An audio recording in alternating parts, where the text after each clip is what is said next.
کہتا کیا میں نے تجھے کبھی جنم دیا تھا؟ قیامت کا منظر ہے، دنیا میں پیدا کرنے والی ماں یہ کہے گی قیامت کے دن میں تیری ماں نہیں اور تو میرا بیٹا نہیں، ایک نیکی دینے سے انکار کرے گی۔ اس دن پتا چلے گا ایک نیکی کی اہمیت کیا ہے، ایک نیکی کی اہمیت کیا ہے۔ آج دنیا کے اندر نیکی کمانا بہت آسان ہے، لیکن اس کی طرف ہماری توجہ نہیں ہے۔ فرمایا گیا اتنی آسان ہے، اتنی آسان، اگر تم خوشی سے مسکرا کر ماں باپ کے چہرے کو دیکھ لو تو اللہ مقبول حج کا ثواب عطا فرماتا ہے۔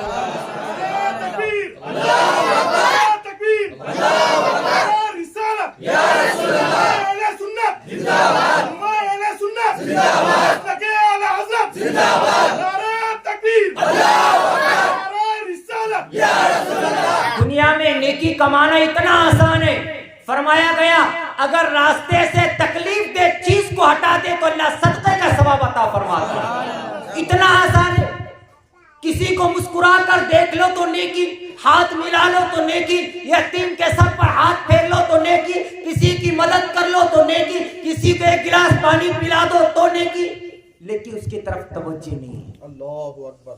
لیکن آج جو اس شہرت کے یا پھر دولت کے وجہ سے اس پر گھمنڈ کر کر اپنی زندگی عیاشی میں گزار رہے، اس دن ان کو پتا چلے گا زندگی کتنی قیمتی تھی۔ اللہ نے دنیا میں بھیجا، فرماتا ہے الذی خلق الموت والحیات لیبلوکم ایکم احسن عملا، کہ دنیا میں جو آئے ہیں اللہ فرماتا ہے ہم نے زندگی اور موت کو پیدا کر کے تمہارا امتحان لینا چاہا۔ ہم امتحان گاہ میں اتر گئے، یہ اسکول کا امتحان نہیں، ایک بار فیل ہو جائے دوسری بار فیس بھر کے دوبارہ دیں گے، پھر تیسری بار۔ اور یہ یاد رکھے یہ تو اسکول میں جو ایگزام ہوتے وہ ہماری تمہاری طرح انسان لیتا ہے، اس کو ایگزام دینا ہے تو 10ویں کے بچے پوری رات تیاری کرتے ہیں۔ مجھے بتائے ہم جو امتحان میں اترے یہ امتحان لینے والا خدا ہے، ہماری تمہاری طرح امتحان لینے والا اگر امتحان لے، اس کو امتحان دینا ہے، اس کو ایگزام دینا ہے تو پوری رات تیاری ہو رہی ہے۔ یہ خدا جس نے ہمیں امتحان گاہ میں اتارا ہے اس کو کل جواب دینے کی کوئی تیاری ہے؟ اس کے بارے میں کبھی سوچا ہے؟ اس کے بارے میں کبھی فکر کی ہے کہ قیامت کے دن اگر میرا رب مجھ سے پوچھے گا تجھے جو زندگی دی گئی تھی وہ تو نے کہاں گزاری؟ پوچھا جائے گا۔ حدیث شریف ہے ہر بندے سے 5 سوال ہوگے، اس وقت تک وہ اپنی جگہ سے نہیں ہلے گا جب تک کہ یہ 5 سوالوں کے جواب نہیں دے گا۔ میرے پاس وقت نہیں ہے، میں 1-2 سوال آپ کے سامنے پیش کر رہا ہوں۔ زندگی کے تعلق سے پوچھا جائے گا، جو عمر دی گئی پوری عمر 50 سال 60 سال 20 سال 30 سال یہ جو زندگی تجھے ملی تو نے کہاں گزاری؟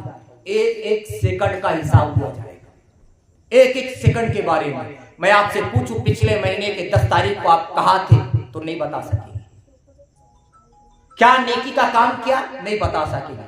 میرا اللہ ہماری عمر جتنی ہوگی اتنی عمر کے بارے میں ایک لمحے کا سوال کرے گا، حساب لے گا۔ جو زندگی دی گئی تھی کہاں گزاری؟ کیا یہ کہوں گے شراب کے اڈوں پر گزاری، زنا کے اڈوں پر گزاری، نماز کے اوقات میں مسجدوں سے دور چلے گئے اس وجہ سے کہ نمازی آئے گے تو کیا کہے گے؟ یہی حال ہے معاشرے کا۔ آج کے اس دور کے اندر گناہ کے اندر اتنے ڈوب چکے کہ ہمیں آخرت کا خیال ہی نہیں رہا۔ ہم یہ سمجھ رہے کہ دنیا ہی سب کچھ ہے۔ یاد رکھے 50 سال 60 سال بہت سے بہت 70 سال، اس سے زیادہ نہیں۔ پہلے کے بزرگ جو ہے وہ ہو 80 90 سال کی، لیکن آج یہ یاد رکھ لیں 70 سال سے زیادہ آج کا جوان بہت مشکل ہے۔ لیکن حضرت نوح علیہ السلام دنیا میں آئے 950 سال تک انہوں نے دنیا کے اندر دین کی دعوت دی، زندہ رہے۔ اور جب جبرائیل نے پوچھا تم نے دنیا کو کیسے پایا،